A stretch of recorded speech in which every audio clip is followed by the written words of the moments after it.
Good day, everyone. Welcome back to our channel. So in this guide, I'm going to show you how to use the wildcard chip in Fantasy Premier League. So first, open the FPL application on your device, log into your specific account, then select the Fantasy tab from the bottom, which is between latest and season. Now navigate to the transfer section, which is below the pick team option. Go ahead and select it. Make your desired transfers. The wildcard allows you unlimited transfers without any point deductions. And once you're finished building your new team, tap on Play Chip and then select Wildcard in the top right. Then select Wildcard in the top. Confirm your transfers before the game week deadline. Unlike the free hit chip, the wildcard changes your team permanently. Your new squad will remain for future game weeks until you make further transfers. And the wildcard is ideal when your team needs a complete overhaul due to injuries, poor player form, or upcoming favorable fixtures.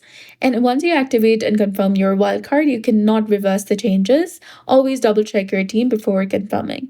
So that's how you use a wildcard chip. I hope you found this video helpful. If you did, please like, share, and subscribe. Thanks for watching. We'll see you again in the next one.